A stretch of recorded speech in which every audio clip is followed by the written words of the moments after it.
Ouais, salut les amis, petite vidéo sur un sujet qui me tient à cœur. Et je vais vous parler du crâne, ce que signifie le crâne en peinture. Pourquoi je vous fais cette vidéo? Parce que souvent on me pose cette question. Tu adores représenter des crânes, tu aimes beaucoup les crânes et tout ça. Parce que certaines personnes y voient quelque chose de très péjoratif et de très morbide, alors que c'est pas le cas du tout. Voilà, le crâne en peinture, c'est un symbole très fort, hein, très puissant, qui a été beaucoup utilisé au Moyen-Âge, à la Renaissance.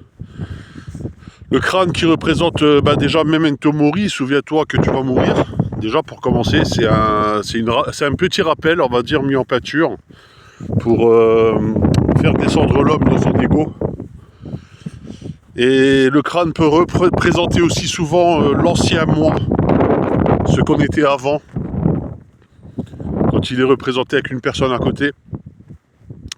Ce qu'on était avant et ce qu'on est maintenant.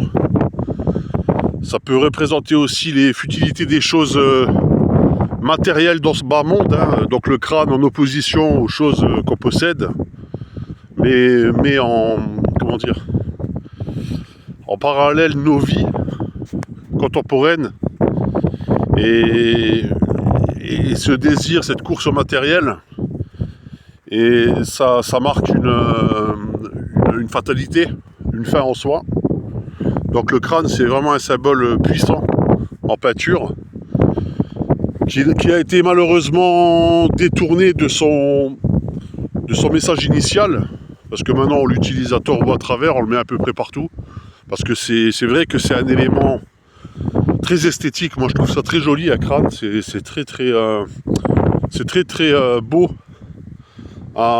Déjà c'est un objet très sorti du contexte, on va dire, qui est très très intéressant parce qu'il est plein d'aspérité, il y a plein de formes dans un crâne. Et pour le travail des ombres et lumières, c'est super intéressant. Le crâne.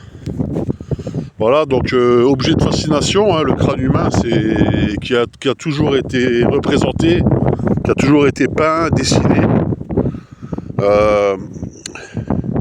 On l'utilise aussi beaucoup dans la contre-culture, hein, le crâne.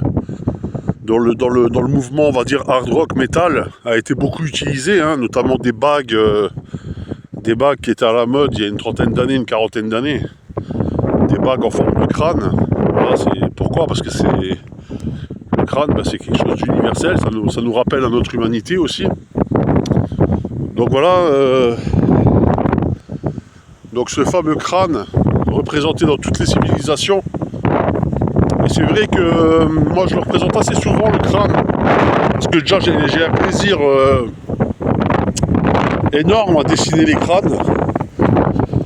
Depuis que je suis tout petit, j'aime bien représenter tout ce qui est le crâne. Je parle même pas du squelette entier, mais souvent le crâne.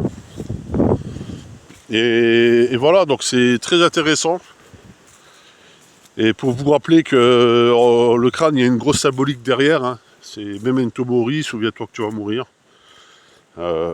Ça peut représenter l'ancien moi, le renouveau, et souvent dans les peintures de la Renaissance ou du Moyen-Âge, enfin on va dire plutôt Renaissance, le crâne était souvent associé à un saint, on va dire Saint Jérôme, en l'occurrence créateur de la Bible, enfin traducteur de la Bible, pardon, traducteur de la Bible en latin.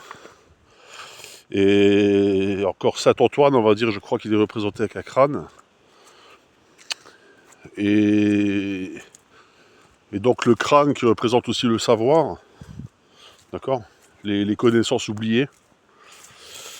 Et on va dire, comme je te disais tout à l'heure, l'ego, quoi, l'ancien ego qu'on a mis de côté, qui est représenté par le crâne, et le passage de la vie terrestre à la vie spirituelle est souvent représenté aussi par le crâne. Donc le crâne, un élément à ne pas stigmatiser, on va dire, qui est souvent critiqué parce qu'il est associé à quelque chose de morbide, quelque chose de macabre, alors qu'il est représentatif de notre vie humaine, de notre condition terrestre. Donc voilà. Alors pour ceux qui se posaient des questions, pourquoi je représente des crânes, c'est pas parce que j'ai un attrait pour les choses morbides, c'est parce que il a une énorme symbolique pour moi. C'est très symbolique pour moi, le crâne. Et Et voilà quoi. Si ça peut vous éclairer. Ciao.